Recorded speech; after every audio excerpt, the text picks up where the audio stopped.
Hey guys, in this video I'm going to share with you the Ranger tank build that I'm using, an updated one that I use for all the PoE content as of the moment. As you can see, I already have a shield of 7,382.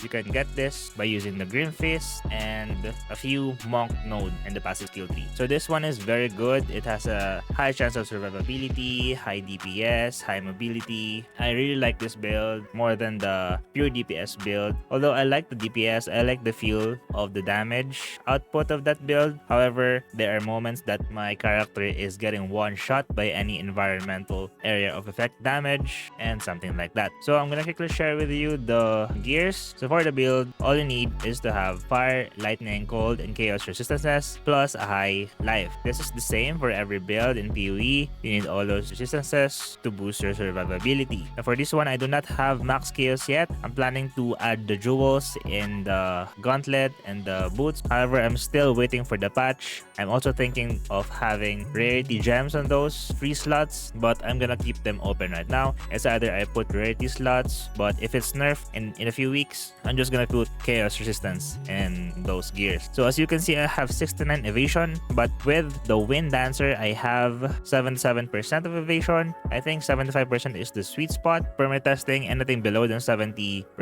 is there are chances that I died. I think I died a few times when I changed some nodes in the passive skill tree. That's why I only have, again, 43% in the current XP bar. I used to have around 54, 60% or 60%. So yeah, I think I died once when my evasion was below 70 with the wind dancer, and I have been testing some few nodes. I used to have 2000 energy shield by that time. That's why I died. Then again, I updated the build and now have 7300 energy shield and a high evasion. So for the bow I have here is a 370 DPS bow. One of the most important affixes that I could have here is plus to all projectile skills, but I do not have that. I think it's pretty expensive at the moment. Another important node here is the adds damage to cold damage. It really helps you freeze with enemies, and the increased attack speed will just make the attacks feel better. Just get the highest DPS of bow you can have and you're good to go. So for the headgear, this is where we get the energy shield. This is what makes us very tanky as well, and it only takes 25% of the damage to our health, and the rest of 75% is taken from the energy shield. So get the highest maximum life and damage taken bypass for this helm. For the quiver, get the one with the most damage affixes, and this will be boosted by the passives in the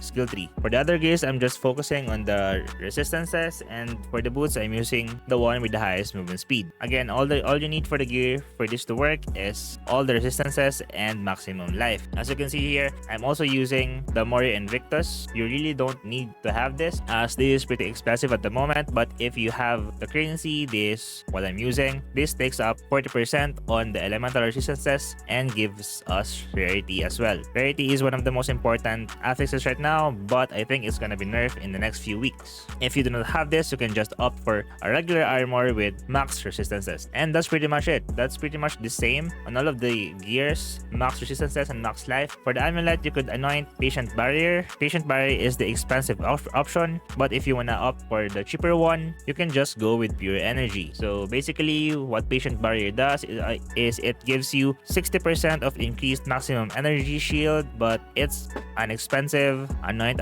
as of the moment. If you wanna save some currency, you can just go with pure energy, which is right here. So this is a quick look on the passive skill tree. So this is what makes us very tanky, the evasion and energy shield nodes right here. We also have it here, here, and here. I did not take some damage nodes just to make sure that I have these defensive nodes in the Monk passive tree. I'll have this in the mobalytics guide. I do update it when I update my build in-game. So yeah, that's about it. Also, just to add for the jewels, you can just focus on attack speed and movement speed and projectile damage, and you're good to go. So yeah, I think that's it. Again, this build is very tanky, still a good DPS, good for mapping, good for breach, good for the bosses. I did stream with this build yesterday. I did some pinnacle bosses +2 +3 bosses, and really didn't have any problem with the build. So yeah, that's it guys. Happy New Year and have fun. GG.